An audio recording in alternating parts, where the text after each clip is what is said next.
Life is complex. Join us for the simple gifts of wisdom, love, and delight in the written word. The Everlasting Man by G.K. Chesterton. Part 1, on the creature called man. Chapter 5, Man and Mythologies. Part 1. What are here called the gods might almost alternatively be called the daydreams.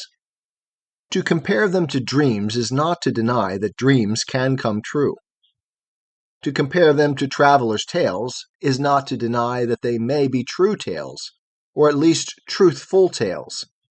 In truth, they are the sort of tales the traveler tells to himself. All this mythological business belongs to the poetical part of men. It seems strangely forgotten nowadays that a myth is a work of imagination, and therefore a work of art. It needs a poet to make it. It needs a poet to criticize it. There are more poets than non-poets in the world, as is proved by the popular origin of such legends. But for some reason I have never heard explained, it is only the minority of unpoetical people who are allowed to write critical studies of these popular poems. We do not submit a sonnet to a mathematician, or a song to a calculating boy, but we do indulge the equally fantastic idea that folklore can be treated as a science. Unless these things are appreciated artistically, they are not appreciated at all. When the professor is told by the barbarian that once there was nothing except a great feathered serpent, unless the learned man feels a thrill and a half temptation to wish it were true, he is no judge of such things at all. When he is assured, on the best Red Indian authority, that a primitive hero carried the sun and moon and stars in a box, unless he claps his hands and almost kicks his legs as a child would at such a charming fancy, he knows nothing about the matter. This test is not nonsensical. Primitive children and barbaric children do laugh and kick like other children, and we must have a certain simplicity to repicture the childhood of the world. When Hiawatha was told by his nurse that a warrior threw his grandmother up to the moon, he laughed like any English child told by his nurse that a cow jumped over the moon. The child sees the joke as well as most men, and better than some scientific men. But the ultimate test, even of the fantastic, is the appropriateness of the inappropriate.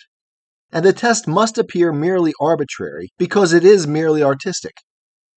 If any student tells me that the infant Hiawatha only laughed out of respect for the tribal custom of sacrificing the aged to economical housekeeping, I say he did not. If any scholar tells me that the cow jumped over the moon only because a heifer was sacrificed to Diana, I answer that it did not. It happened because it is obviously the right thing for a cow to jump over the moon. Mythology is a lost art. One of the few arts that really are lost. But it is an art. The horned moon and the horned moon calf make a harmonious and almost a quiet pattern. And throwing your grandmother into the sky is not good behavior, but it is perfectly good taste. Thus, scientists seldom understand, as artists understand, that one branch of the beautiful is the ugly. They seldom allow for the legitimate liberty of the grotesque, and they will dismiss a savage myth as merely coarse and clumsy, and an evidence of degradation, because it has not all the beauty of the herald Mercury new-lighted on a heaven-kissing hill, when it really has the beauty of the mock turtle of the Mad Hatter. It is the supreme proof of a man being prosaic that he always insists on poetry being poetical. Sometimes the humor is in the very subject, as well as in the style of the fable. The Australian Aborigines, regarded as the rudest of savages, have a story about a giant frog who had swallowed the sea and all the waters of the world, and who was only forced to spill them by being made to laugh. All the animals with all their antics passed before him, and like Queen Victoria, he was not amused. He collapsed at last before an eel who stood delicately balanced on the tip of its tail. doubtless with a rather desperate dignity. Any amount of fine fantastic literature might be made out of that fable. There is philosophy in that vision of the dry world before the beatific deluge of laughter. There is imagination in the mountainous monster erupting like an aqueous volcano. There is plenty of fun in the thought of his goggling visage as the pelican or the penguin passed by. Anyhow, the frog laughed, but the folklore student remains grave. Moreover, even where the fables are inferior as art, they cannot be properly judged by science, still less properly judged as science. Some myths are very crude and queer, like the early drawings of children, but the child is trying to draw. It is none the less an error to treat his drawing as if it were a diagram, or intended to be a diagram. The student cannot make a scientific statement about the savage, because the savage is not making a scientific statement about the world. He is saying something quite different, what might be called the gossip of the gods. We may say, if we like, that it is believed before there is time to examine it. It would be truer to say it is accepted before there is time to believe it. I confess I doubt the whole theory of the dissemination of myths, or, as it commonly is, of one myth. It is true that something in our nature and conditions makes many stories similar, but each of them may be original. One man does not borrow the story from the other man, though he may tell it from the same motive as the other man. It would be easy to apply the whole argument about legend to literature, and turn it into a vulgar monomania of plagiarism. I would undertake to trace a notion like that of the Golden Bough through individual modern novels as easily as through communal and antiquated myths. I would undertake to find something like a bunch of flowers figuring again and again from the fatal bouquet of Becky Sharp to the spray of roses sent by the Princess of Ruritania. But though these flowers may spring from the same soil, it is not the same faded flower that is flung from hand to hand. Those flowers are always fresh. The true origin of all the myths has been discovered much too often. There are too many keys to mythology, as there are too many cryptograms in Shakespeare. Everything is phallic. Everything is totemistic. Everything is seed time and harvest. Everything is ghosts and grave offerings. Everything is the golden bough of sacrifice. Everything is the sun and moon. Everything is everything. Every folklore student who knew a little more than his own monomania, every man of wider reading and critical culture like Andrew Lang, has practically confessed that the bewilderment of these things left his brain spinning. Yet the whole trouble comes from a man trying to look at these stories from the outside, as if they were scientific objects. He has only to look at them from the inside and ask himself how he would begin a story. A story may start with anything and go anywhere. It may start with a bird without the bird being a totem. It may start with the sun without being a solar myth. It is said there are only 10 plots in the world, and there will certainly be common and recurrent elements. Set 10,000 children talking at once, and telling taradiddles about what they did in the wood, and it will not be hard to find parallels suggesting sun worship or animal worship. Some of the stories may be pretty, and some silly, and some perhaps dirty, but they can only be judged as stories. In the modern dialect, they can only be judged aesthetically. It is strange that aesthetics, or mere feeling, which is now allowed to usurp where it has no rights at all, to wreck reason with pragmatism and morals with anarchy, is apparently not allowed to give purely aesthetic judgment on what is obviously a purely aesthetic question. We may be fanciful about everything except fairy tales. Now, the first fact is that the most simple people have the most subtle ideas. Everybody ought to know that, for everybody has been a child. Ignorant as a child is, he knows more than he can say, and feels not only atmospheres but fine shades. And in this matter there are several fine shades. Nobody understands it who has not had what can only be called the ache of the artist, to find some sense and some story in the beautiful things he sees. His hunger for secrets and his anger at any tower or tree escaping with its tail untold. He feels that nothing is perfect unless it is personal. Without that, the blind, unconscious beauty of the world stands in its garden like a headless statue. One need only be a very minor poet to have wrestled with the tower or the tree until it spoke like a Titan or a Dryad. It is often said that pagan mythology was a personification of the powers of nature. The phrase is true in a sense, but it is very unsatisfactory, because it implies that the forces are abstractions and the personification is artificial. Myths are not allegories. Natural powers are not, in this case, abstractions. It is not as if there were a god of gravitation. There may be a genius of the waterfall, but not of mere falling, even less than of mere water. The impersonation is not of something impersonal.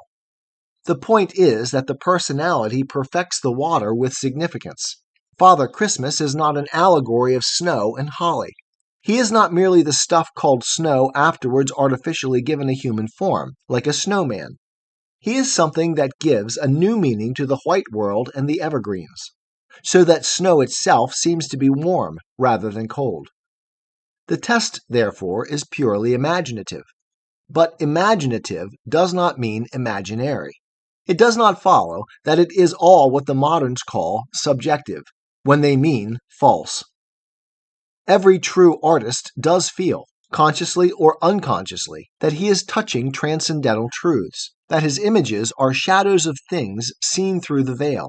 In other words, the natural mystic does know that there is something there, something behind the clouds or within the trees, but he believes that the pursuit of beauty is the way to find it, that imagination is a sort of incantation that can call it up. The Everlasting Man by G.K. Chesterton. Part 1, on the creature called man. Chapter 5, Man and Mythologies. Part 2.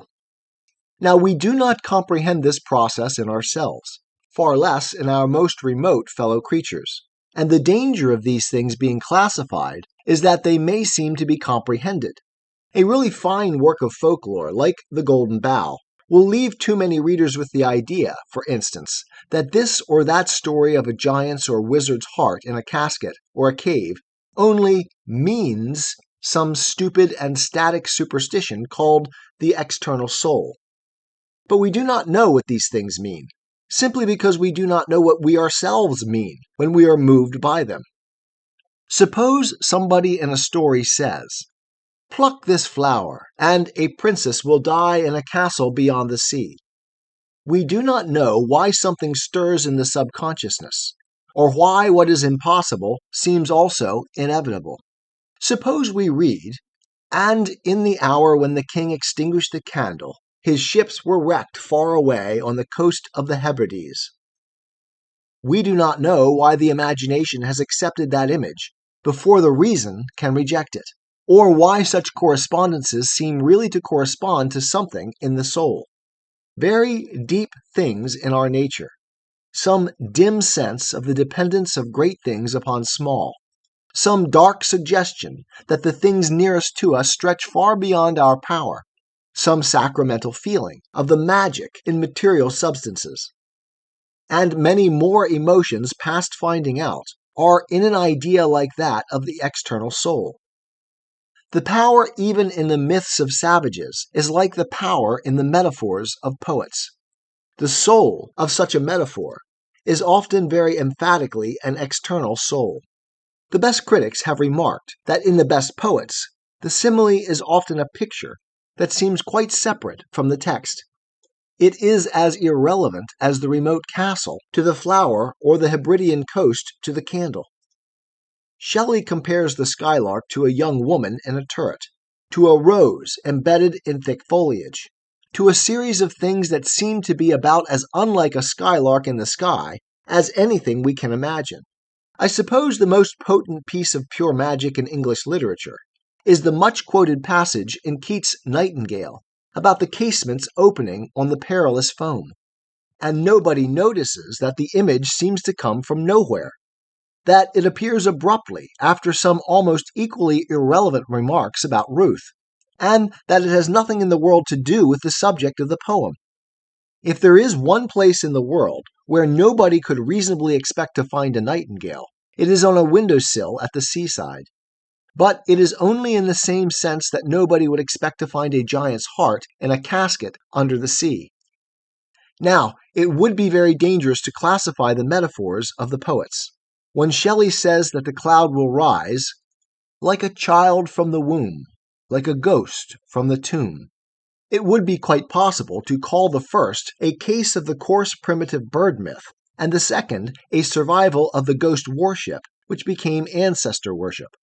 But it is the wrong way of dealing with a cloud, and is liable to leave the learned in the condition of Polonius, only too ready to think it is like a weasel, or very like a whale.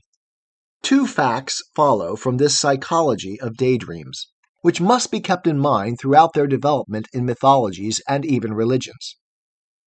First, these imaginative impressions are often strictly local. So far from being abstractions turned into allegories, they are often images almost concentrated into idols. The poet feels the mystery of a particular forest, not of the science of afforestation, or the department of woods and forests. He worships the peak of a particular mountain, not the abstract idea of altitude. So we find the god is not merely water, but often one special river. He may be the sea because the sea is single, like a stream, the river that runs round the world. Ultimately, doubtless, many deities are enlarged into elements. But they are something more than omnipresent. Apollo does not merely dwell wherever the sun shines. His home is on the rock of Delphi. Diana is great enough to be in three places at once, earth and heaven and hell. But greater is Diana of the Ephesians. The localized feeling has its lowest form in the mere fetish or talisman, such as millionaires put on their motor cars. But it can also harden into something like a high and serious religion, where it is connected with high and serious duties, into the gods of the city or even the gods of the hearth. The second consequence is this, that in these pagan cults there is every shade of sincerity and insincerity. In what sense exactly did an Athenian really think he had to sacrifice to Pallas Athene? What scholar is really certain of the answer? In what sense did Dr. Johnson really think that he had to touch all the posts in the street, or that he had to collect orange peel? In what sense does a child really think that he ought to step on every alternate paving stone? Two things are at least fairly clear. First, in simpler and less self-conscious times, these forms could become more solid without really becoming more serious. Daydreams could be acted in broad daylight, with more liberty of artistic expression, but still perhaps with something of the light step of the somnambulist. Wrap Dr. Johnson in an antique mantle, crown him, by his kind permission, with a garland, and he will move in state under those ancient skies of morning, touching a series of sacred posts carved with the heads of the strange terminal gods that stand at the limits of the land and of the life of man. Make the child free of the marbles and mosaics of some classic temple, to play on a whole floor inlaid with squares of black and white, and he will willingly make this fulfillment of his idle and drifting daydream the clear field for a grave and graceful dance. But the posts and the paving stones are little more and little less real than they are under modern limits. They are not really much more serious for being taken seriously. They have the sort of sincerity that they always had, the sincerity of art as a symbol that expresses very real spiritualities under the surface of life. But they are only sincere in the same sense as art, not sincere in the same sense as morality. The eccentric's collection of orange peel may turn to oranges in a Mediterranean festival, or to golden apples in a Mediterranean myth. But they are never on the same plane with the difference between giving the orange to a blind beggar and carefully placing the orange peel so that the beggar may fall and break his leg. Between these two things there is a difference of kind, and not of degree. The child does not think it wrong to step on the paving stone as he thinks it wrong to step on the dog's tail. And it is very certain that whatever jest or sentiment or fancy first set Johnson touching the wooden posts, He never touched wood with any feeling with which he stretched out his hands to the timber of that terrible tree, which was the death of God and the life of man. As already noted, this does not mean that there was no reality or even no religious sentiment in such a mood. As a matter of fact, the Catholic Church has taken over with uproarious success the whole of this popular business of giving people local legends and lighter ceremonial movements. Insofar as all this sort of paganism was innocent and in touch with nature, there is no reason why it should not be patronized by patron saints as much as by pagan gods. And in any case, there are degrees of seriousness in the most natural make-believe. There is all the difference between fancying there are fairies in the wood, which often only means fancying a certain wood as fit for fairies, and really frightening ourselves until we will walk a mile rather than pass a house we have told ourselves is haunted. Behind all these things is the fact that beauty and terror are very real things and related to a real spiritual world. And to touch them at all, even in doubt or fancy, is to stir the deep things of the soul. We all understand that, and the pagans understood it. The point is that paganism did not really stir the soul except with these doubts and fancies, with the consequence that we today can have little beyond doubts and fancies about paganism. All the best critics agree that all the greatest poets, in pagan Hellas for example, had an attitude towards their gods which is quite queer and puzzling to men in the Christian era. There seems to be an admitted conflict between the god and the man, but everybody seems to be doubtful about which is the hero and which is the villain. This doubt does not merely apply to a doubter like Euripides in the Bacchae. It applies to a moderate conservative like Sophocles in the Antigone, or even to a regular Tory and reactionary like Aristophanes in the Frogs. Sometimes it would seem that the Greeks believed above all things in reverence, only they had nobody to revere. But the point of the puzzle is this, that all this vagueness and variation arise from the fact that the whole thing began in fancy and in dreaming, and that there are no rules of architecture for a castle in the clouds. This is the mighty and branching tree called mythology, which ramifies round the whole world, whose remote branches under separate skies bear, like colored birds, the costly idols of Asia, and the half-baked fetishes of Africa, and the fairy kings and princesses of the folk tales of the forests, and buried amid vines and olives, the Lares of the Latins, and carried on the clouds of Olympus the buoyant supremacy of the gods of Greece. These are the myths, and he who has no sympathy with myths has no sympathy with men. But he who has most sympathy with myths will most fully realize that they are not and never were a religion, in the sense that Christianity, or even Islam, is a religion. They satisfy some of the needs satisfied by a religion, and notably the need for doing certain things at certain dates, the need of the twin ideas of festivity and formality. But though they provide a man with a calendar, they do not provide him with a creed. A man did not stand up and say, "I believe in Jupiter and Juno and Neptune, etc., as he stands up and says, "I believe in God the Father Almighty," and the rest of the Apostles' Creed. Many believed in some and not in others, or more in some and less in others, or only in a very vague poetical sense in any. There was no moment when they were all collected into an orthodox order which men would fight and be tortured to keep intact. Still less did anybody ever say in that fashion, "I believe in Odin and Thor and Freya." For outside Olympus, even the Olympian order grows cloudy and chaotic. It seems clear to me that Thor was not a god at all, but a hero. Nothing resembling a religion would picture anybody resembling a god as groping like a pygmy in a great cavern that turned out to be the glove of a giant. That is the glorious ignorance called adventure. Thor may have been a great adventurer, but to call him a god is like trying to compare Jehovah with Jack and the Beanstalk. Odin seems to have been a real barbarian chief, possibly of the Dark Ages after Christianity. Polytheism fades away at its fringes into fairy tales or barbaric memories. It is not a thing like monotheism as held by serious monotheists. Again, it does satisfy the need to cry out on some uplifted name, or some noble memory in moments that are themselves noble and uplifted, such as the birth of a child, or the saving of a city. But the name was so used by many to whom it was only a name. Finally, it did satisfy, or rather, it partially satisfied, a thing very deep in humanity indeed. The idea of surrendering something as the portion of the unknown powers, of pouring out wine upon the ground, of throwing a ring into the sea, in a word, of sacrifice.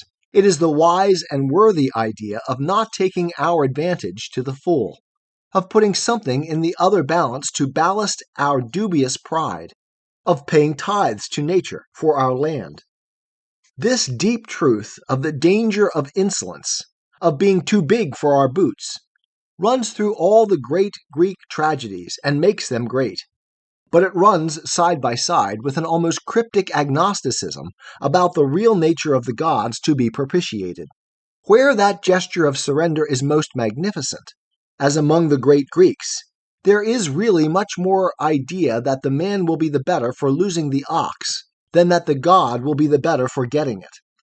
It is said that in its grosser forms there are often actions grotesquely suggestive of the god really eating the sacrifice. But this fact is falsified by the error that I put first in this note on mythology. It is misunderstanding the psychology of daydreams. A child pretending there is a goblin in a hollow tree will do a crude and material thing, like leaving a piece of cake for him. A poet might do a more dignified and elegant thing, like bringing to the god fruits as well as flowers. But the degree of seriousness in both acts may be the same, or it may vary in almost any degree. The crude fancy is no more a creed than the ideal fancy is a creed. Certainly the pagan does not disbelieve like an atheist, any more than he believes like a Christian. He feels the presence of powers about which he guesses and invents. St. Paul said that the Greeks had one altar to an unknown god. But in truth, all their gods were unknown gods. And the real break in history did come when St. Paul declared to them whom they had ignorantly worshipped. The Everlasting Man by G.K. Chesterton. Part 1, on the creature called man. Chapter 5, Man and Mythologies. Part 3. The substance of all such paganism may be summarized thus. It is an attempt to reach the divine reality through the imagination alone. In its own field, reason does not restrain it at all. It is vital to the view of all history that reason is something separate from religion, even in the most rational of these civilizations.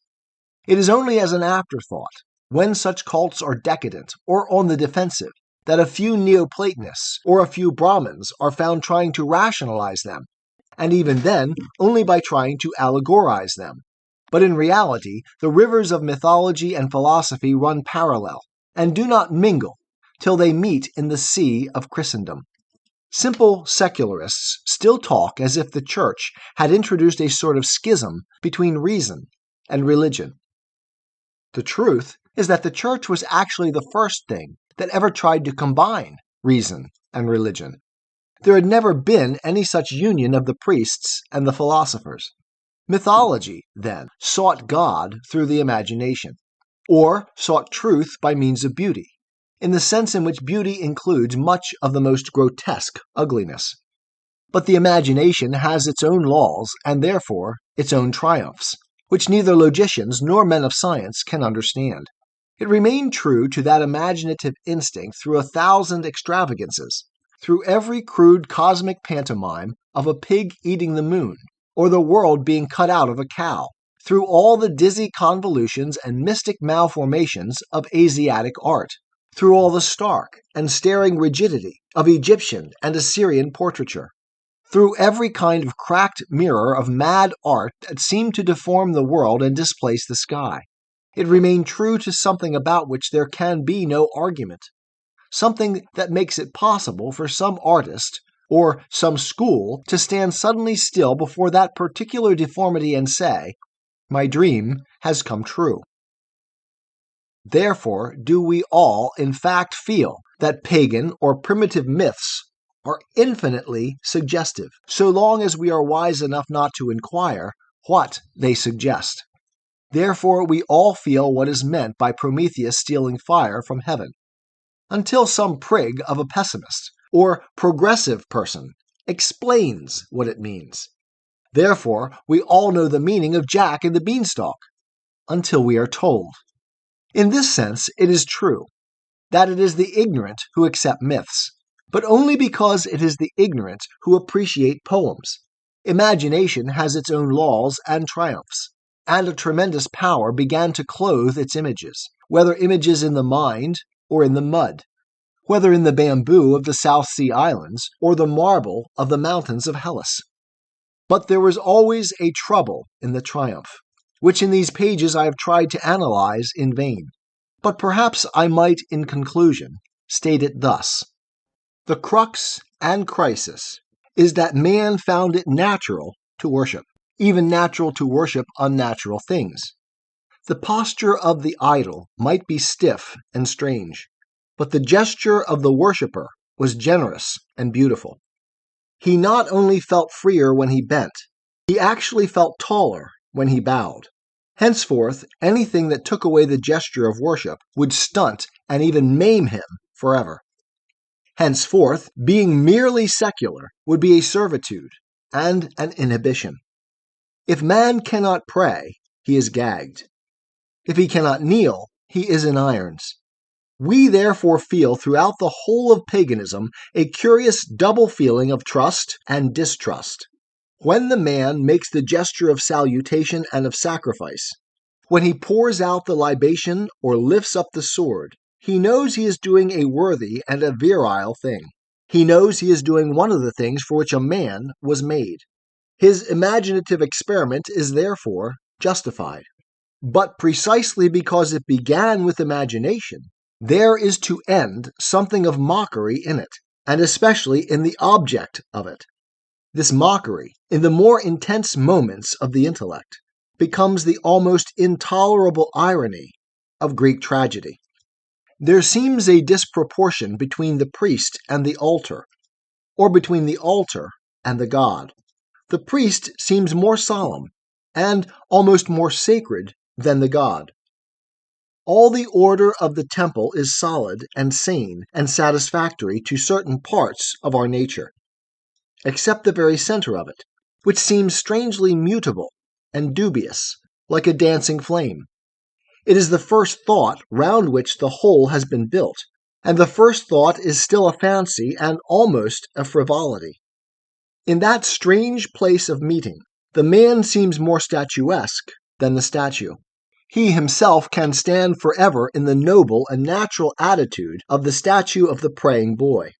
But whatever name be written on the pedestal, whether Zeus or Ammon or Apollo, the god whom he worships is Proteus. The praying boy may be said to express a need rather than to satisfy a need. It is by a normal and necessary action that his hands are lifted, but it is no less a parable that his hands are empty. About the nature of that need there will be more to say, but at this point it may be said that perhaps after all this true instinct, that prayer and sacrifice are a liberty and an enlargement, refers back to that vast and half-forgotten conception of universal fatherhood, which we have already seen everywhere fading from the morning sky. This is true, and yet it is not all the truth.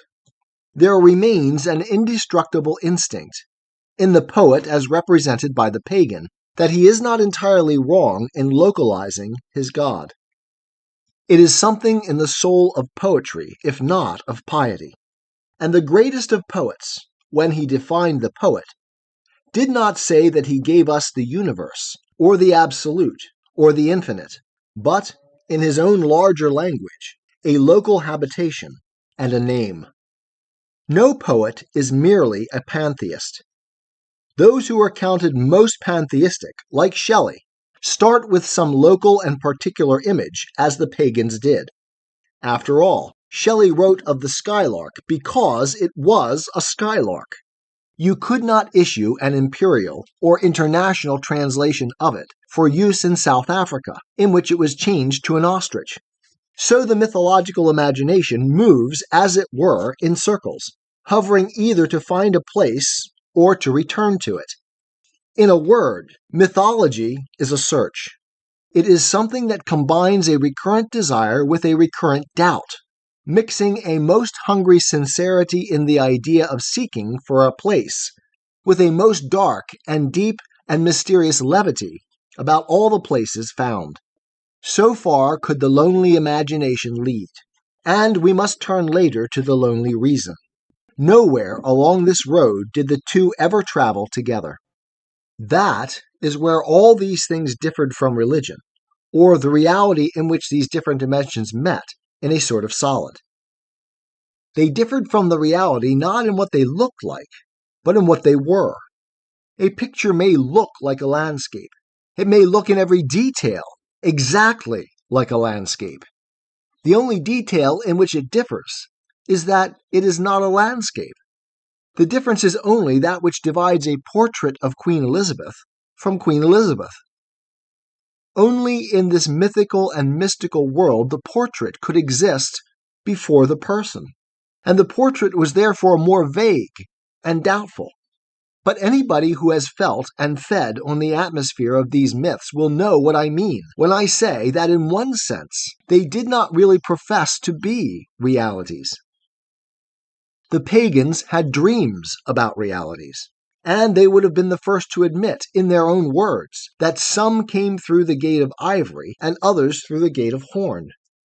The dreams do indeed tend to be very vivid dreams when they touch on those tender or tragic things which can really make a sleeper awaken with the sense that his heart has been broken in his sleep. They tend continually to hover over certain passionate themes of meeting and parting, of a life that ends in death, or a death that is the beginning of life.